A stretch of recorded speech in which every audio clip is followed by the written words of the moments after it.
Hello students, welcome to talking text books living no child behind. मैं अक्षय मालव लेके आया हूँ आपके लिए teaching from Kota to India live. जी हाँ, जहाँ हम आपको 6 to 8 के ओलंपियाड्स के साथ साथ NTSC, NSCGS और PRMO की तैयारी करवा रहे हैं। इसी के साथ साथ आपके 6 to 10 के स्कूल एग्जामिनेशन की प्रिपरेशन भी हम आपको करवा रहे हैं ताकि आप उसके अंदर अच्छे ग्रेड्स लेके आ सके।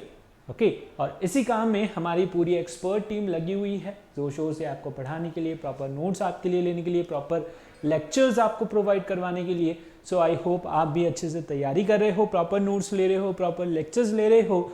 और बच्चों, लास्ट लेक्चर में हम क्या पढ़ रहे थे? हम पढ़ रहे थे एसिड, बेस एंड सॉल्ट। ठीक है, न्यू चैप्टर हमने स्टार्ट कर दिया था, बेसिक इंट्रोडक्शन हमने पढ़ा था, देखा था एसिड क्या होते हैं, बेस क्या होते हैं। ठीक है, यानी कि एसिड आपके एक्वस सॉल्यूशन में H+ आयन रिलीज करते हैं और बेस क्या करते हैं? एक्वस सॉल्यूशन में OH- आयन रिलीज करते हैं। ठीक है, और बेसिक इनके बारे में जो है हमने टर्म्स पढ़ी थी, क्लासिफिकेशन पढ़ा था एसिड का। आज भी हम एसिड के बारे में ही पढ़ेंगे। तो इसी तरीके से यानी कि जो टॉपिक्स आपके कवर हो चुके हैं उनका अगर आप सैंपल मटेरियल देखना चाहते हैं तो आप क्या कर सकते हैं? आप जा सकते हैं हमारी टेलीग्राम ऐप पे। ठीक है, टेलीग्राम ऐप पे जाके आपको क्या करना है? सिंपली गूगल प्ले स्टोर से आपको मिल जाएगा, व्हाट्सएप की तरह ही दिखने वाला ऐप है। अब यहाँ पे जाके आपको अपनी रेलेवेंट क्लास के ग्रुप लिंक को ज्वाइन करना है। Okay, for class 10th the group link is TTB010। ठीक है, जैसे ही आप इस ग्रुप लिंक को ज्वाइन करते हैं फॉर क्लास 10th, आप वहाँ से हमारा सैंपल मटेरियल और DPP एक्सेस कर सकते हैं, उसे डाउनलोड कर सकते हैं। उसके अंदर बहुत ही अच्छे अच्छे क्वेश्चंस हैं जिनको आप प्रैक्टिस आउट कर सकते हैं।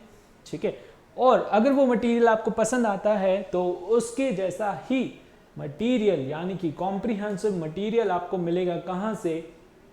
हमारी वेबसाइट से। और वो क्या है? That is talkingtextbooks.in। ठीक है, यहाँ पे आपको जाना होगा और यहाँ पे जाने के बाद आपको क्या करना है? स्टडी मटेरियल ऑप्शन के अंदर जाना है, जो कि कुछ इस तरीके से देखने वाला होगा। ठीक है, जिसके अंदर आपको चूज करना है foundation and olympiad for class 10th। ठीक है, यहाँ पर 6 सेलेक्ट किया हुआ है, आपको चूज करना है फॉर क्लास 10। अगर आप हमारे चैनल पे नए हैं तो मैं आपको बता दूं, इसके अंदर आपको मिलेगा क्या? कॉम्प्रिहेंसिव स्टडी मटेरियल, यानी कि जिसके अंदर सारी चीजें बहुत ही बेसिक तरीके से, बहुत ही सिस्टमेटिक वे से उसके अंदर जो है रखी गई हैं। आपको समझने में बहुत ही ज़्यादा आसानी होगी। ठीक है, लैंग्वेज बहुत इजी रखी गई है जिससे कि आप रीड आउट करके ही उसे बड़ी आसानी से समझ सकते हैं। और इसी के साथ साथ इसमें अगर आपको कोई दिक्कत आती है तो recorded and live lectures from TTB expert आपके लिए हमेशा अवेलेबल है। ओके, और इसी के साथ साथ आपको उसके अंदर से होमवर्क भी दिया जाएगा। वो होमवर्क आपको कंप्लीट करके सबमिट करना होगा। कहाँ? गूगल क्लासरूम पे। ओके, और इसी के साथ साथ यहाँ पर biweekly quizzes and periodic test paper भी आपके लिए रखे गए हैं, शेड्यूल्ड हैं, जिससे कि आप अपनी परफॉर्मेंस को इवेलुएट कर सकते हैं। ओके, चेकआउट कर सकते हैं कि आप कहाँ पे लाई कर रहे हैं, क्या आप मिस्टेक्स कर रहे हैं, क्या आपकी स्ट्रेंथ्स है। ओके, और उससे आपको एक कॉम्पिटिटिव एनवायरनमेंट मिलेगा। ठीक है, जिससे कि आप अपनी रैंक को चेकआउट कर सकते हैं, उसे इम्प्रूव कर सकते हैं। अगर आपको चाहिए कि मेरे जो है सारे कॉन्सेप्ट क्लियर हैं, मुझे सिर्फ क्वेश्चंस की प्रैक्टिस करनी है, अपने आप को जो है इवेलुएट करना है, तो आप वैसा भी कर सकते हैं। आप चूज कर सकते हैं ये वाला पैकेज जिसके अंदर आपको जो है पीरियोडिक टेस्ट पेपर्स मिला करेंगे और उसके थ्रू आप अपनी परफॉर्मेंस को इवेलुएट कर सकते हैं। ओके, तो दोनों में से जो भी पैकेज आपको अच्छा लगे उसे आप यहाँ बाय नाउ पे क्लिक करके बड़ी ही आसानी से बाय कर सकते हैं। कैसे? Through applying the coupon code. जी हाँ, यहाँ पर आपके लिए डिस्काउंट फ्रॉम कूपन भी अवेलेबल है। और यहाँ पर अगर आप अप्लाई करते हैं क्या? AM live. ओके, अगर आप अप्लाई करते हैं AM लाइव तो आपको क्या मिलेगा? सीधा सीधा मिलेगा क्या? 30% का डिस्काउंट।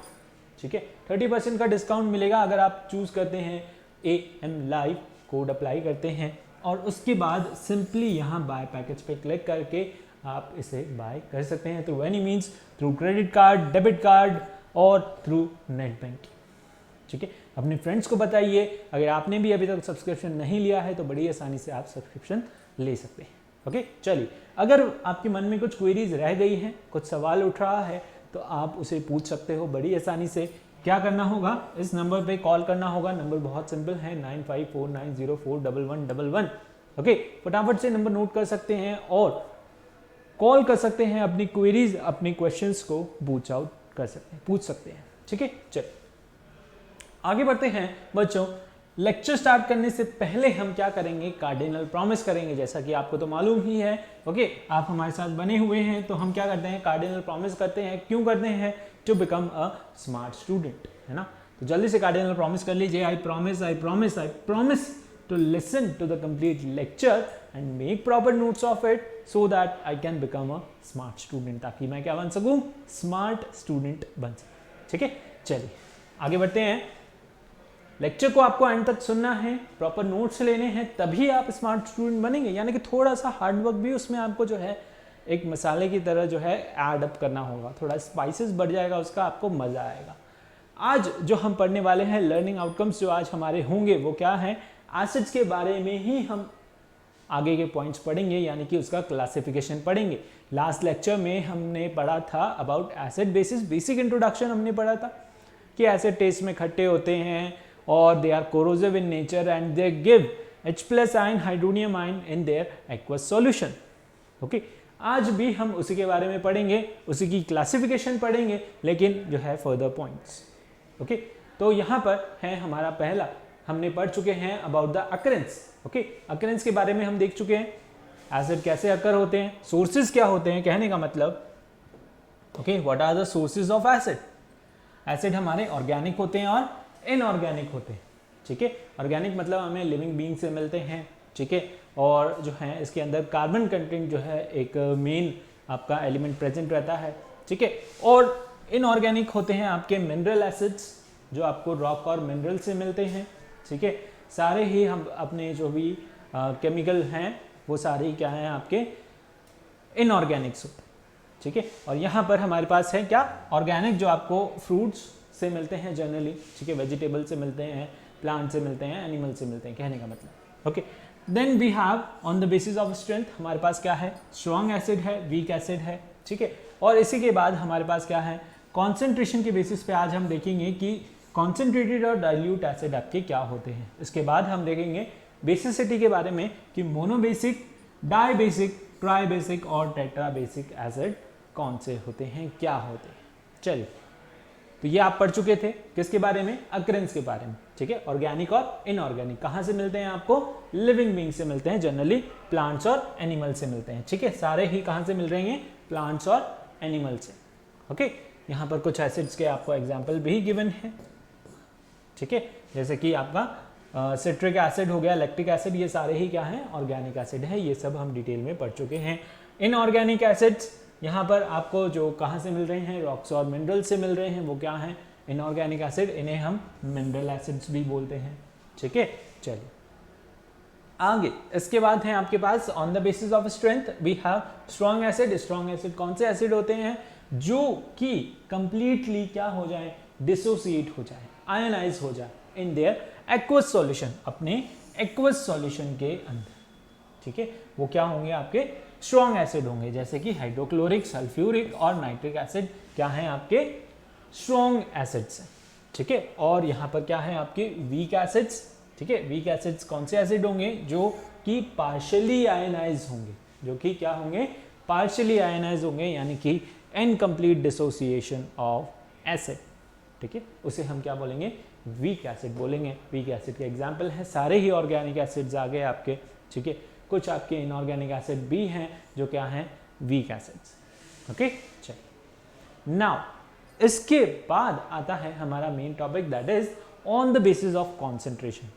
कॉन्सेंट्रेशन के बेसिस पे आप किस तरीके से एसिड्स को क्या करते हो, क्लासिफाई करते हो। कॉन्सेंट्रेटेड, कॉन्सेंट्रेशन यहाँ पर क्या है, कॉन्सेंट्रेशन का मतलब है अमाउंट। ओके, कॉन्सेंट्रेशन का मतलब क्या है, कॉन्सेंट्रेशन का मतलब है अमाउंट। किसका अमाउंट, अमाउंट ऑफ वाटर।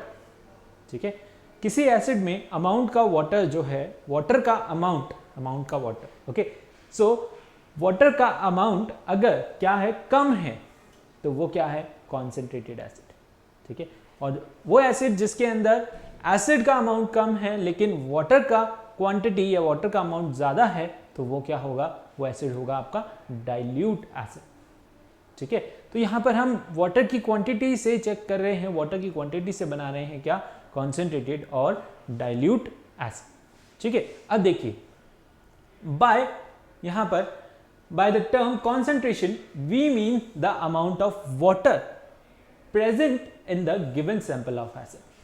ठीक है, यानी कि वाटर की क्वांटिटी से बाय द टर्म कॉन्सेंट्रेशन हमें क्या समझ आ रहा है कि the amount of water present in the given sample of acid, किसी सैंपल किसी एसिड के अंदर आपका कितना क्वांटिटी ऑफ वाटर प्रेजेंट है वो क्या बताता है, उसका कॉन्सेंट्रेशन बताता है। क्या बताता है, उसका कॉन्सेंट्रेशन।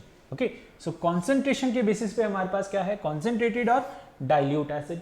ठीक है, अब कॉन्सेंट्रेटेड क्या होगा, a sample of a acid which contain a very small और नो अमाउंट ऑफ वाटर, यानी कि ऐसा सैंपल ऑफ एसिड जिसके अंदर क्या हो, या तो बिल्कुल ही वाटर ना हो या फिर very small quantity of water is present, उसे हम क्या बोलेंगे, we called it a concentrated acid. हम उसे क्या बोलते हैं, कॉन्सेंट्रेटेड एसिड।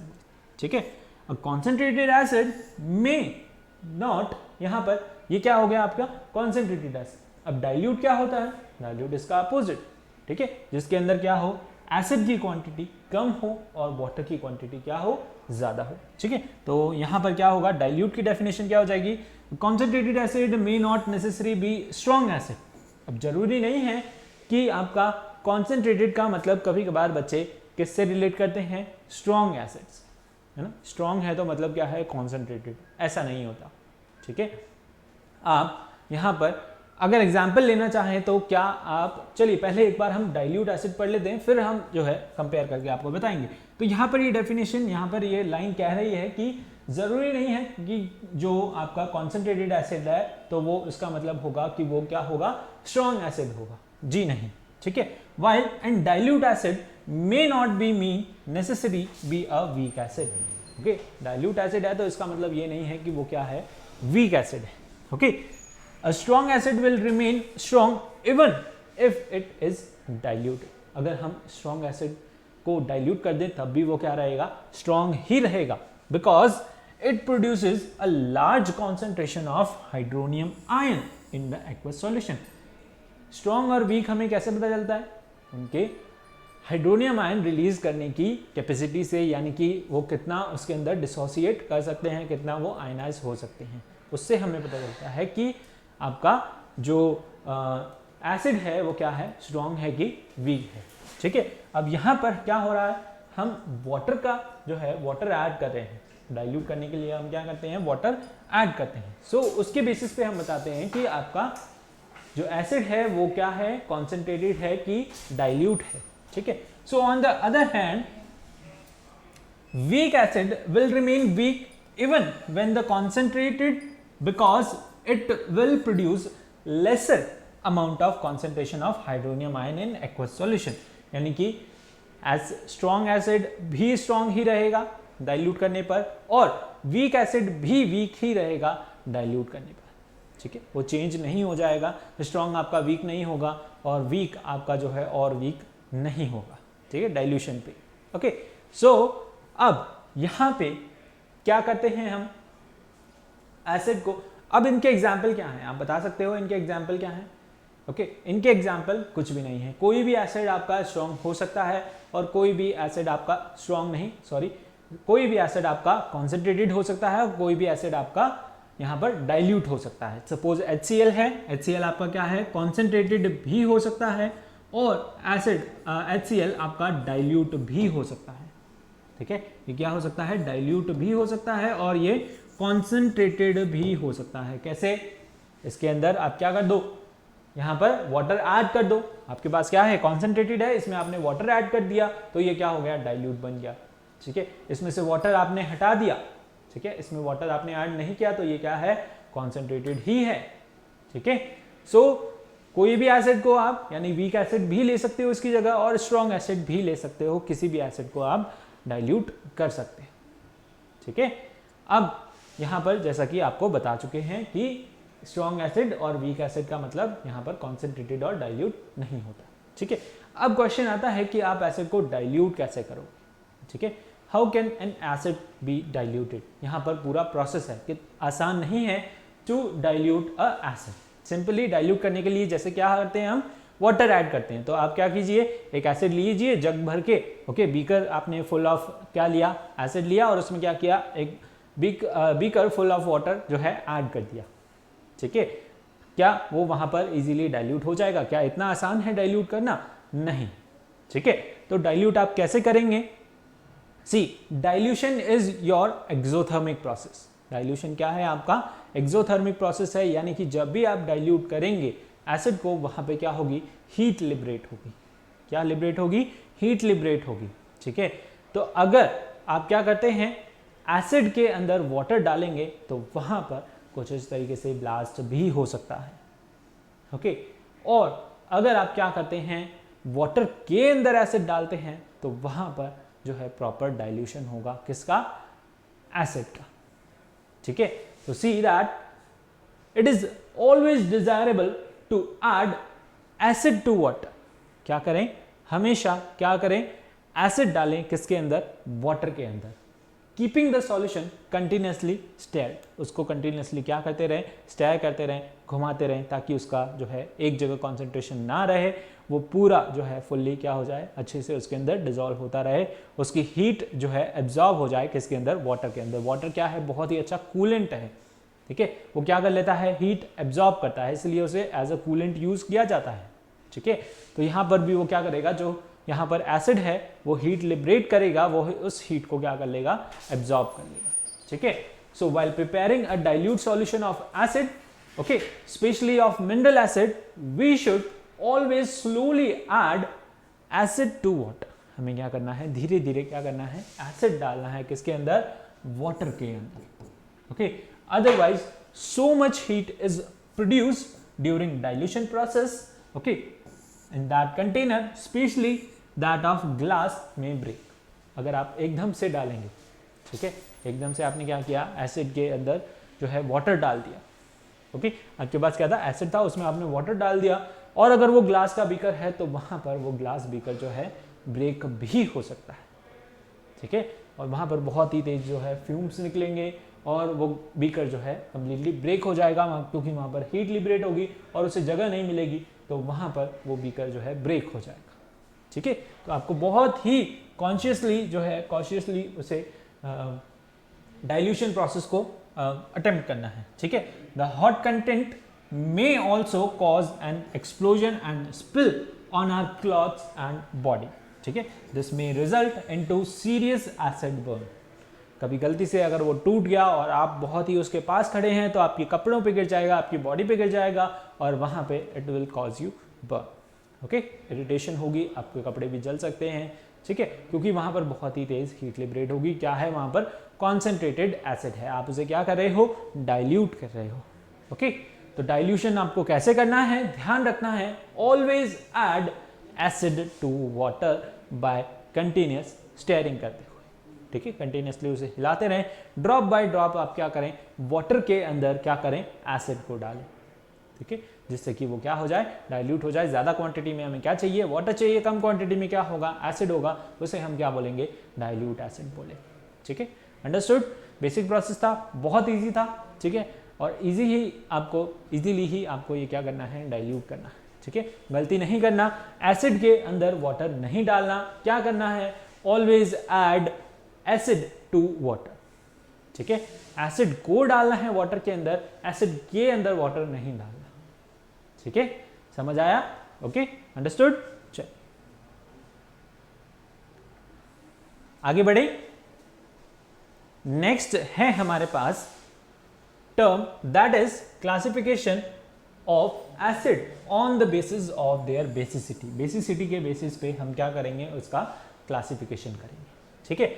अब बेसिसिटी के बेसिस पे हम कैसे क्लासिफिकेशन करेंगे? देखिए, बेसिसिटी क्या होती है? Basicity can be defined as the number of hydronium ion that can be produced by the complete ionization of one molecule of that acid in the aqueous solution। यहाँ पर कितने रिप्लेसेबल हाइड्रोनियम आयन वो produce कर रहा है, ठीक है। Acid क्या करता है, अपने एक्वस सॉल्यूशन में H+ आयन रिलीज करता है। तो यहाँ पर एक मॉलिक्यूल ऑफ एसिड यहाँ पर कितने हाइड्रोजन आयन जो है लिबरेट करता है, ओके, रिलीज करता है, रिप्लेस करता है, उसे हम बोलते हैं क्या, your the basicity of an acid. ठीक है, एसिड के लिए कौन सी टर्म यूज की गई है, बेसिसिटी। एसिडिटी क्यों नहीं यूज की गई, ठीक है, इसको हम आगे समझेंगे। ठीक है, तो देखिए यहां पर बेसिसिटी टर्म क्या है, ठीक है, बेसिसिटी आप कैसे पता चलती है, the basicity of acid is defined as the number. यहां पर बेसिसिटी क्या है, नंबर है, number of hydronium ion, that is H3O+ ion, H+ ion in their aqueous solution, okay, produced by complete ionization। उनका क्या हो, complete ionization हो, dissociate हो, ठीक है, of one molecule of acid in their aqueous solution, उनके किसके अंदर, aqueous solution के अंदर। ठीक है, चलिए यहां पर फॉर एग्जाम्पल अगर हम देखें basicity of HCl, H2SO4, H3PO4 क्या है यहाँ पर 1, 2 and 3। ओके, यहाँ पर इनकी बेसिसिटी क्या है इन एसिड्स की 1, 2 and 3। 1 किसकी है, HCl की, 2 किसकी है, सल्फ्यूरिक एसिड की, और यहाँ पर 3 किसकी है, H3PO4 यानी कि फॉस्फोरिक एसिड की। ठीक है, respectively because one molecule of these acid on ionization produce 1, 2 and 3 hydronium ion in aqueous solution। ठीक है, इनके जो हैं इन एसिड के मॉलिक्यूल्स क्या करते हैं, they on ionization they produce 1, 2 and 3 hydronium ion in their aqueous solution. Ionization होने पर ये क्या करते हैं, HCl का एक हाइड्रोजन आयन यहाँ पर लिबरेट होता है, सल्फ्यूरिक एसिड का यहाँ पर 2 होते हैं और यहाँ पर फॉस्फोरिक एसिड के 3 होते हैं। ठीक है, अंडरस्टूड। चलिए now it may be pointed out that the basicity of an acid is determined by the number of hydronium ion।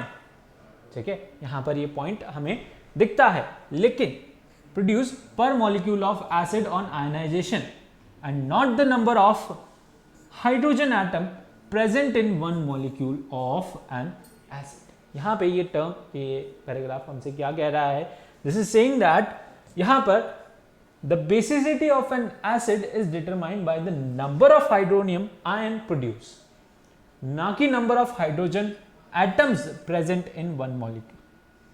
okay?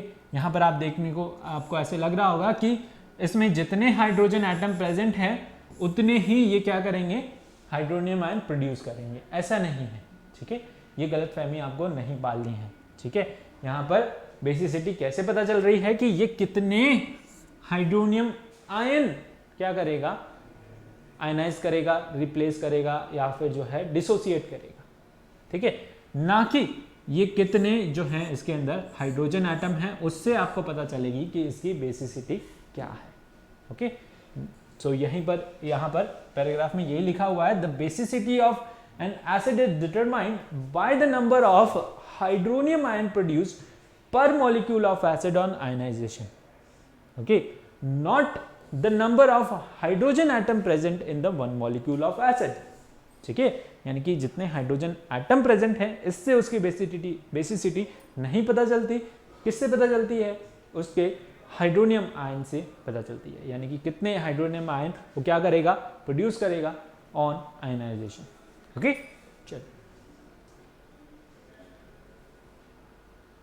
अब फॉर एग्जाम्पल बेसिसिटी क्या है यहाँ पर, देखिए बेसिसिटी ऑफ एसिटिक एसिड, क्या फॉर्मूला होता है एसिटिक एसिड का, CH3COOH is 1 because one molecule of acetic acid on ionisation in aqueous solution produces 1 hydronium ion. ठीक है, क्या प्रोड्यूस कर रहा है, एक हाइड्रोनियम आयन प्रोड्यूस कर रहा है, although one molecule of acetic acid contain 4 hydrogen atom. ठीक है, यहाँ पर ये क्या प्रोड्यूस कर रहा है, एक ही हाइड्रोनियम आयन प्रोड्यूस कर रहा है, ऑल्दो आप देख सकते हैं इसके फॉर्मूले के अंदर इसके पास क्या है, 4 हाइड्रोजन एटम्स प्रेजेंट है, फिर भी ये क्या कर रहा है, एक ही यहाँ पर जो है मॉलिक्यूल ऑफ हाइड्रोनियम आयन जो है प्रोड्यूस कर रहा है। ठीक है, it is producing the only 1 hydronium ion. ठीक है, क्या प्रोड्यूस कर रहा है, एक ही हाइड्रोनियम आयन प्रोड्यूस कर रहा है। Okay, understood. चल नाउ सी द रिएक्शन कैसे हो रही है। H3CH3COOH वाटर में अपने एक्वस सॉल्यूशन में एक हाइड्रोनियम आयन यहाँ पर ये प्रोड्यूस कर रहा है और यहाँ पर एसीटेट आयन यहाँ पे बन रहा है, that is CH3COO-। Okay, understood, समझ आया, अच्छा लगा। चलिए आगे बढ़े, समझ आया आपको, कॉन्सेप्ट समझ आया। अब देखिए बेसिसिटी हम यहाँ पर टर्म क्यों यूज कर रहे हैं, क्योंकि यहाँ पर बेस के साथ जब ये रिएक्ट करेगा, न्यूट्रलाइजेशन करेगा, तो वहाँ पर बेस का भी जो है वही मॉलिक्यूल लेंगे जो क्या करेगा, एक OH माइनस आयन क्या करेगा, लिबरेट करेगा। इसलिए यहाँ पर टर्म क्या यूज हुई है, बेसिसिटी। इसको मैं आगे जो है एग्जाम्पल से भी इसे हम अच्छे से समझेंगे। ठीक है, चलिए। सो ऑन द बेसिसिटी हमारे पास क्या है, मोनोबेसिक एसिड्स है। ठीक है, मोनोबेसिक एसिड्स क्या होते हैं, when the one molecule of an acid on complete ionisation produces one hydronium ion, जो क्या कर रहे हैं, एक ही हाइड्रोनियम आयन प्रोड्यूस कर रहे हैं ऑन कंप्लीट आयनाइजेशन, वो क्या होंगे, आपके मोनोबेसिक एसिड्स होंगे। वो क्या होंगे, मोनोबेसिक एसिड्स। फॉर एग्जांपल जैसे कि hydrochloric acid, acetic acid, hydrobromic acid HBr, formic acid और नाइट्रिक एसिड। ठीक है, ये सारे एसिड्स क्या हैं, आपके मोनोबेसिक एसिड्स। ठीक है, अब कैरेक्टरिस्टिक्स क्या है, यहाँ पर टू इंपॉर्टेंट कैरेक्टरिस्टिक्स हैं कि यहाँ पर a monobasic acid ionise in one step in aqueous solution. Aqueous solution में जो है ये एक स्टेप में हो रहा है। ठीक है, सिंगल स्टेप में तो क्या हो रहा है, यहाँ पर एक जो है हाइड्रोनियम आयन रिलीज हो रहा है। ठीक है, HCl का एक्वस सॉल्यूशन आप बनाएंगे तो वहां पर एक हाइड्रोनियम आयन रिलीज होगा और यहाँ पर क्लोरीन आयन रिलीज हो गया। ठीक है, the monobasic acid form only a single salt और अ नॉर्मल सॉल्ट। अब यहाँ पर देखिए, यहाँ पर मैं वो पॉइंट समझा रहा हूँ आपको, बेस वाला, बेसिसिटी यहाँ पर क्यों टर्म हुआ। ठीक है, फॉर एग्जाम्पल जैसे कि हम इसके साथ क्या करवाएं, बेस के साथ रिएक्ट करवाया हमने। ओके, बेस के साथ रिएक्ट करवाएंगे तो देखिए कि क्या है, HCl है। ठीक है, क्या है, मोनोबेसिक एसिड है। ओके, ये क्या करेगा, एक H+ आयन लिबरेट करेगा। ओके, और यहां पर क्या है, NaOH, ये भी क्या है, मोनो एसिडिक बेस है। ओके, ये भी क्या करेगा, एक OH- आयन क्या करेगा, लिबरेट करेगा। ठीक है, तभी ये दोनों क्या करेंगे, एक नॉर्मल सॉल्ट यहां पर फॉर्म करेंगे, न्यूट्रल सॉल्ट यहां पर फॉर्म करेंगे। ठीक है, अगर यहां पर इसका जो है हम अमाउंट ज्यादा ले लेते हैं, ठीक है, इसका mole, if I take 2 mole of sodium hydroxide, तो वहां पर सॉल्ट फॉर्म होगा, वो कैसा होगा, बेसिक फॉर्म होगा। या फिर मैं 2 मोल ऑफ HCl ले लेता हूं तो सॉल्ट फॉर्म होगा, वो क्या होगा, एसिडिक सॉल्ट फॉर्म होगा। ठीक है, तो यहां पर क्या फॉर्म हो रहा है, NaCl which is your normal salt, neutral salt. तो यहां पर ये क्या है आपका, that is the term called basicity, यानी कि बेस के साथ जब ये रिएक्ट करेगा तो इसका जो है यहाँ पर कितना मोल लोगे, ताकि जो है वहां पर क्या होगा, नॉर्मल सॉल्ट फॉर्म होगा। ठीक है, अंडरस्टूड। यहाँ पे क्या फॉर्म हो रहा है, NaCl और H2O। ठीक है, चलिए, तो ये क्या है, आपके मोनोबेसिक एसिड्स। इसी तरीके से हैं आपके पास डाइबेसिक एसिड्स। ठीक है, जो क्या कर रहे हैं, 2 हाइड्रोनियम आयन जो है लिबरेट कर रहे हैं इन देयर एक्वस सॉल्यूशन, जैसे कि सल्फरस एसिड हो गया, hydrofluoric, sulphuric acid, oxalic acid और कार्बनिक एसिड। ठीक है, अब यहाँ पे क्या हो रहा है, कैरेक्टरिस्टिक्स में देखिए, that a dibasic acid ionise in 2 steps in the aqueous solution. For example a sulphuric acid is your dibasic acid, ionise होता है, क्या फॉर्म करता है, यहाँ पर बाइसल्फेट आयन फॉर्म करता है पहले फर्स्ट स्टेप के अंदर, और यहाँ पर सेकंड स्टेप के अंदर वो फॉर्म करता है सल्फेट आयन। कैसे, रिएक्शन देखिए, सल्फ्यूरिक एसिड वाटर के साथ रिएक्ट करेगा, यहाँ पर क्या करेगा, पहले एक रिलीज करेगा। ठीक है, एक H+ आयन यहाँ पर रिलीज करेगा, हाइड्रोनियम आयन यहाँ पर रिलीज करेगा, और क्या फॉर्म करेगा, bisulphate ion, that is HSO4। ठीक, अब फिर सेकेंड स्टेप में क्या कर रहा है, सल्फ्यूरिक यहाँ पर जो आपका that is your bisulphate ion है। ठीक है, आयनाइज हो रहा है वाटर के अंदर, क्या फॉर्म कर रहा है, यहाँ पर सल्फेट आयन फॉर्म कर रहा है। फिर जो है यहाँ पर एक और हाइड्रोनियम आयन रिलीज करेगा, लिबरेट करेगा, और क्या फॉर्म करेगा, सल्फेट आयन। तो कुल मिलाकर के बात जो है यहाँ पर यही हुई कि ये जो है 2 स्टेप में आयनाइज होगा इन इट्स एक्वस सॉल्यूशन, और क्या करेगा, 2 हाइड्रोनियम आयन लिबरेट करेगा। ठीक है, 2 हाइड्रोनियम आयन यहाँ पर जो है आयनाइज होंगे और ये जो है क्या बोलेंगे हम इसे डाई बेसिक एसिड बोलेंगे। क्या बोलेंगे? Dibasic acid. ठीक है, अब इसी तरीके से यहाँ पर देखिए because of the presence of 2 replaceable hydrogen ion, 2 replaceable hydrogen ion होने की वजह से a dibasic acid form 2 series of salt. यहाँ पर 2 तरीके के सॉल्ट फॉर्म होंगे। ठीक है, एक होगा आपका एसिडिक सॉल्ट और एक होगा आपका नॉर्मल सॉल्ट। एक होगा क्या? एसिडिक और एक होगा normal salt. For example H2SO4 यानी सल्फ्यूरिक एसिड रिएक्ट करेगा NaOH के साथ टू फॉर्म यहाँ पर सोडियम बाय सल्फेट। ठीक है, NaHSO4 which is your acidic salt and the normal salt that is Na2SO4। ठीक है, क्या रिएक्शन हो रही है यहाँ पर देखिए, ये क्या है? डाई बेसिक है और ये क्या है? मोनोबेसिक है। अब यहाँ पर आपको अच्छे से समझ आएगा। ठीक है, ये क्या है? मोनोबेसिक है। ये क्या है? मोनोबेसिक है। और ये क्या है? डाई बेसिक है। ठीक है, ये क्या हुआ? Dibasic. अब देखिए ये डाई बेसिक मोनोबेसिक के साथ रिएक्ट कर रहा है तो यहाँ पर जो सॉल्ट आपका फॉर्म हो रहा है वो कैसा है? एसिडिक सॉल्ट है। ठीक है, ये क्या कर रहा है? 2 लिबरेट कर रहा है और ये क्या कर रहा है? सिंगल लिबरेट कर रहा है। ठीक है, तो यहाँ सॉल्ट फॉर्म हुआ क्या? Acidic salt. अब यहाँ पर देखिए, यहाँ भी हमने क्या ले लिए? इसके 2 मोल्स ले लिए। ठीक है, हाइड्रोक्साइड आयन के भी क्या ले लिए? 2 मोल्स ले लिए। ये भी क्या हो गया? अब आपका मोनो हो गया, सॉरी डाई हो गया। और यहाँ पर भी ये क्या कर रहा है? 2 H+ आयन रिलीज कर रहा है। ठीक है, जिससे कि आपका यहाँ पर जो है वाटर भी यहाँ पर 2 मोल्स ऑफ आपके पास वाटर आ गया और जो सॉल्ट फॉर्म हुआ वो भी क्या हुआ? न्यूट्रल सॉल्ट यानी कि नॉर्मल सॉल्ट फॉर्म हुआ। ठीक है, अंडरस्टूड। इसी तरीके से जो है हम यहाँ पे monobasic, dibasic, tribasic use करते हैं। ठीक है, कि वो बेस के साथ रिएक्ट करके आपका नॉर्मल सॉल्ट फॉर्म करेंगे या नहीं। ठीक है, उसके लिए आपको बेस कितना लेना होगा। Okay, so that will tell its basicity. आपको कितने बेस लेने होंगे यहाँ पर भी आपको जो है डाई एसिडिक बेस लेना पड़ेगा। ठीक है, अंडरस्टूड। चलिए, इसी तरीके से हमारे पास है ट्राई एसिडिक और टेट्रा एसिडिक। ट्राई एसिडिक क्या करेगा? यहाँ पर 3 हाइड्रोनियम आयन जो है रिलीज करेगा इन इट्स एक्वस सॉल्यूशन और टेट्रा बेसिक भी क्या करेगा? 4 हाइड्रोनियम आयन रिलीज करेगा in its aqueous solution. Okay, चल, तो इसका एग्जाम्पल हो गया आपका फॉस्फोरिक एसिड H3PO4 और इसका एग्जाम्पल हो गया आपका silicic acid that is H4SiO4। Okay, understood. चल, सिंपल था। Okay, monobasic, dibasic, tribasic और टेट्रा बेसिक। समझ आया? चल आगे बढ़ते हैं। अब देखते हैं इसके कुछ common types, common formulae. Okay, chemical formulas हैं and where they are found इनके यूजेस। ओके, चल, तो है आपके पास क्या? पहला कार्बनिक एसिड। कौन सा एसिड है? मिनरल एसिड है और फॉर्मूला क्या है? H3CO3, sorry H2CO3। ओके, क्या है कार्बनिक एसिड का फॉर्मूला? H2CO3। ओके, और इसके यहाँ पर क्या है? यूजेस भी आपको गिवन है। आपको लर्न करना है, इनके फॉर्मूलाज आपको जो है याद होने ही चाहिए। ठीक है, केमिकल रिएक्शंस में जो है बार बार यूज आते हैं। कौन सा एसिड ले रहे हैं तो आपको उसका फॉर्मूला लर्न होना चाहिए, उसका नाम भी लर्न होना चाहिए।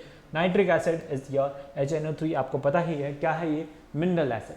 कहाँ से मिलता है? रॉक्स और मिनरल से। क्या इनके यूजेस हैं? ठीक है, यूजेस के बारे में हम बात करते हैं। जो कार्बनिक एसिड है वो आपको सॉफ्ट ड्रिंक्स के अंदर मिलता है। ठीक है, जो नाइट्रिक एसिड है वो कहाँ मिल रहा है? एक्सप्लोजिव्स के अंदर। ठीक है, एक्सप्लोजिव है in manufacturing of explosive and fertilisers. Okay, fertilisers और एक्सप्लोजिव बनाने के अंदर ये है इसका यूज आ रहा है। ठीक है, और यहाँ पर हाइड्रोक्लोरिक एसिड है HCl, बहुत कॉमन एसिड है। ठीक है, for the purification of salt, textile industry, bleaching agents के अंदर, in the formation of aqua regia and यहाँ पर जो है it is present in our stomach as a gastric juice and used in your tanning industries also. Okay, now next we have sulfuric acid. Formula क्या है? H2SO4। कहाँ पे मिल रहा है? commonly used in car batteries and manufacturing of fertilizers. Okay, in detergents, in manufacturing of artificial silk and petroleum refinery. Okay, so all these are types of your mineral acids. ठीक है। यहाँ पर ये क्या है, मिनरल एसिड्स के कुछ types हैं, कॉमन एग्जांपल्स हैं, इनके क्या हैं, यूजेस हैं। आप चाहें तो फटाफट से इसे नोट कर सकते हैं। इनके यूजेस, कॉमन यूजेस, एक एक दो दो यूजेस आप इनके लिख सकते हैं। ओके, फटाफट से लिखिए। नेक्स्ट है हमारे पास क्या, that is your common example phosphoric acid, acetic acid, lactic acid, benzoic, citric और टार्ट्रिक। ये क्या है, कुछ आपके इसके अंदर most of them are organic acids. Formulas इतने इंपॉर्टेंट नहीं है, आपको लर्न करना इतना पूछता नहीं है इनको, ठीक है। कॉमन आपको ऑर्गेनिक एसिड पता ही है कहाँ फॉर्म होते हैं, फाउंड इन एंटिस्टिंग, कौन सा, फॉर्मिक एसिड। एसिटिक एसिड आपको विनेगर के अंदर मिलता है, ओके, डाइज और परफ्यूम बनाने के अंदर इसको यूज किया जाता है। लैक्टिक एसिड आपको जो है मिल्क और कर्ड के अंदर मिलता है, ठीक है। सिट्रिक एसिड सिट्रस फ्रूट्स के अंदर मिलता है, और टैमरिंड के अंदर मिलता है आपको क्या, टार्ट्रिक एसिड, ठीक है। अंडरस्टूड। चलिए आगे बढ़े, आगे बढ़ते हैं, देखते हैं इनकी chemical properties of acid. Acid की कुछ केमिकल प्रॉपर्टीज के बारे में बात करते हैं, ठीक है। यहाँ पर आपने मेटल्स और नॉन मेटल्स में भी ये पहले पढ़ चुके होंगे आई थिंक। तो देखिए एक्शन विद मेटल्स, ठीक है। मेटल जब आपके रिएक्ट करेंगे किसके साथ, एसिड के साथ, ओके। एसिड आपका रिएक्ट कर रहा है विद मोर रिएक्टिव मेटल, ठीक है। तो ये क्या करेंगे, मोर रिएक्टिव मेटल रिप्लेस कर देंगे, डिस्प्लेस कर देंगे किसको, हाइड्रोजन को, फॉर्म करेंगे क्या, सॉल्ट और हाइड्रोजन गैस यहाँ पर फॉर्म होगी, ठीक है।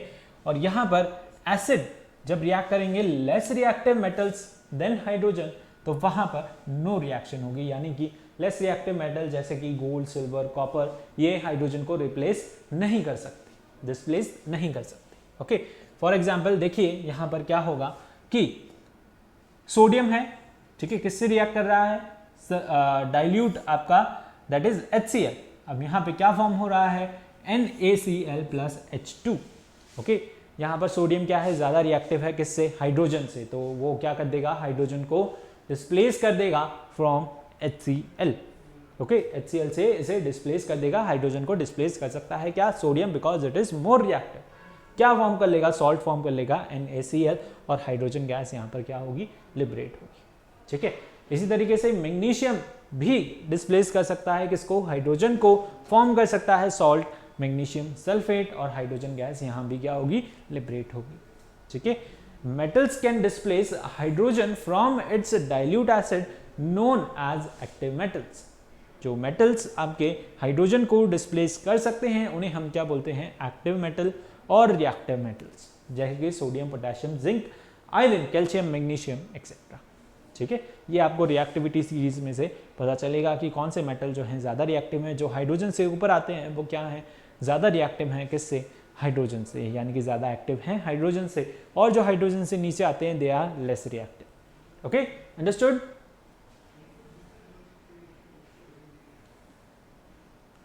चलिए यहाँ पर आपके पास रिएक्टिविटी सीरीज है, आप यहाँ से देख सकते हैं ये जो मेटल्स हैं ये क्या है, ज्यादा एक्टिव हैं किससे, हाइड्रोजन से। ये हाइड्रोजन को क्या कर सकते हैं, डिस्प्लेस कर सकते हैं, ठीक है, और क्या कर सकते हैं, अपना रिस्पेक्टिव सॉल्ट बना सकते हैं, ठीक है।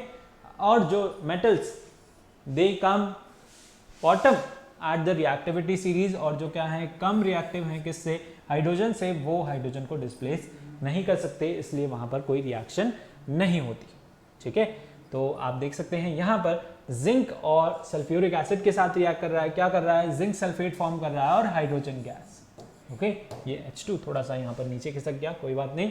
तो क्या फॉर्म कर रहा है, H2, ओके। हाइड्रोजन गैस वहां पर क्या हो रही है, लिबरेट हो रही है। The active metal which lie above the hydrogen in the activity series, okay, are electropositive and more reactive in nature. ये सारे ही आपके पास मेटल क्या है, ज्यादा रिएक्टिव है, ठीक है। And their atoms lose electron to form positive ions, and these electrons are accepted by H plus of an acid. As a result, यहाँ पर क्या होता है, H2 गैस जो है वो इवॉल्व होती है, ठीक है। यहाँ पर आप देख सकते हैं एटम क्या करता है, यहाँ पर सॉरी मेटल्स क्या करते हैं, इलेक्ट्रॉन जो है लूज करते हैं, ठीक है, फॉर्म करते हैं पॉजिटिव आयंस, ओके। और ये पॉजिटिव आयन कौन एक्वायर कर लेता है, आपका हाइड्रोजन H प्लस, और क्या फॉर्म कर लेता है, H2 गैस, इसकी वजह से यहां पर क्या होती है, इवॉल्व होती है, ओके। चल नेक्स्ट है हमारे पास action with metal oxide. Metal oxide के साथ जब आपके एसिड रिएक्ट करते हैं, ठीक है, तब क्या फॉर्म होता है। अब देखिए मेटल ऑक्साइड एसिड के साथ रिएक्ट करेंगे, सॉल्ट और वाटर भी वहां पर फॉर्म हो रहा है। सेम केस हो रहा है, acid react with metal oxide to form salt and water. These reaction are mostly carried out upon heating. Heat करने पर ये रिएक्शंस होती हैं। एग्जांपल जैसे कि जिंक ऑक्साइड आपका मेटल के साथ रिएक्ट कर रहा है, यहाँ पर HCl फॉर्म कर रहा है, ZnCl2 नॉर्मल सॉल्ट और वाटर फॉर्म हो रहा है, ठीक है। इसी तरीके से मैग्नीशियम भी हाइड्रोजन को यहाँ पर क्या कर देगा, डिस्प्लेस कर देगा और सॉल्ट फॉर्म कर लेगा, ठीक है। अब यहाँ पर देखिए कॉपर ऑक्साइड और HCl, पहले क्या था, HCl और कॉपर ऑक्साइड यहाँ पर ये इसको डिस्प्लेस नहीं कर पा रहा था, ठीक है, यहाँ पर कोई रिएक्शन नहीं हो रही थी, ये इसको डिस्प्लेस नहीं कर सकता, ठीक है, because copper is less reactive. But क्या अब इस केस में यहाँ पर ये ज्यादा रिएक्टिव हो गया क्या, जी हाँ, यहाँ पर क्या है, ये डिस्प्लेसमेंट नहीं है, ये सिंपल क्या थी, आपकी डिस्प्लेसमेंट रिएक्शन थी। यहाँ पर क्या है, this is your double displacement reaction. ये रिएक्शन कौन सी रिएक्शन है, आपकी डबल डिस्प्लेसमेंट रिएक्शन है।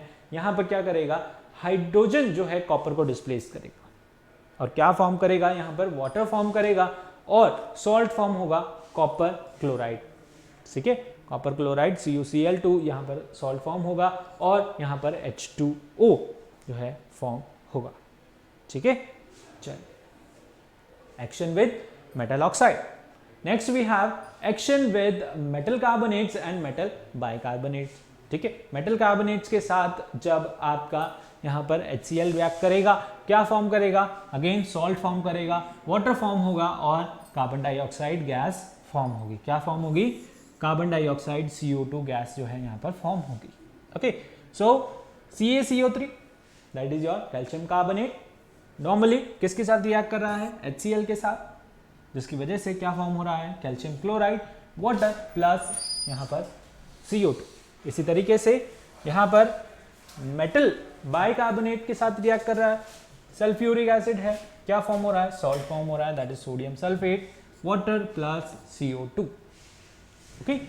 अब यही रीजन है यहाँ पर कि जिसकी वजह से आपका ताजमहल जो है क्या हो रहा है, येलो में पड़ रहा है, ठीक है। यानी कि ये क्या है, कैल्शियम कार्बोनेट क्या होता है, मार्बल होता है, ठीक है। अब किसके साथ रिएक्ट कर रहा है, एसिड के साथ, तो एसिड वहाँ पर क्या है, मथुरा रिफाइनरीज हैं जहाँ पर सल्फर के, नाइट्रोजन के ऑक्साइड्स जो हैं उड़ रहे हैं, ठीक है, एयर के साथ मिक्स हो रहे हैं and they are falling in the form of rain. तो वहाँ पर क्या हो रही है, एसिड रेन, ठीक है, जिसकी वजह से मार्बल एसिड के साथ रिएक्ट करने के बाद वहाँ पर जो है पीला पड़ रहा है, येलोइश हो रहा है, दैट इज योर वहाँ पर कैल्शियम कार्बोनेट, ठीक है, और H2O और कार्बन डाइऑक्साइड वहाँ पर फॉर्म हो रही है, ठीक है। चलिए, नेक्स्ट है हमारे पास last reaction, that is your action with base. अब इसे हम जो है न्यूट्रलाइजेशन रिएक्शन बोलते हैं। एसिड जब आपके बेस के साथ रिएक्ट करते हैं तो क्या करते हैं, सॉल्ट एंड वाटर फॉर्म करते हैं, ठीक है, जिसे हम क्या बोलते हैं, जिसे हम बोलते हैं न्यूट्रलाइजेशन रिएक्शन। इसे हम डिटेल में पढ़ेंगे लास्ट में, इसलिए अभी हम इसे शॉर्ट में ले रहे हैं कि एसिड आपका किसके साथ रिएक्ट कर रहा है, बेस के साथ, क्या फॉर्म हो रहा है, यहाँ पर सॉल्ट फॉर्म हो रहा है और वाटर फॉर्म हो रहा है, ठीक है। इसी तरीके से एसिड यहाँ पर बेस है, HCl बेस है, NaOH, ओके, ये क्या है, बेस है, क्या फॉर्म हो रहा है, सॉल्ट फॉर्म हो रहा है, आप सबको पता है, और ये क्या है, वाटर है, ओके, अंडरस्टूड। बहुत ही बेसिक है, इजी है, ठीक है, हम इसे डिटेल में देखने वाले हैं। This is called neutralisation reaction, ठीक है। तो सारी रिएक्शन केमिकल प्रॉपर्टीज भी हमने पढ़ चुके हैं, किसकी, एसिड्स की, ओके। सो आई होप आपको जो है लेक्चर समझ आया होगा, इजी होगा, okay. If you have any doubt you can comment down below and channel को आपको लाइक करना है, ठीक है, वीडियो को लाइक करना है, चैनल को सब्सक्राइब करना है और बेल आइकन को जरूर प्रेस करना है to get the timely notification of all such videos. और इसी तरीके से पढ़ते रहिए, बढ़ते रहिए, मिलेंगे नेक्स्ट लेक्चर में, तब तक के लिए thank you, bye bye, take care.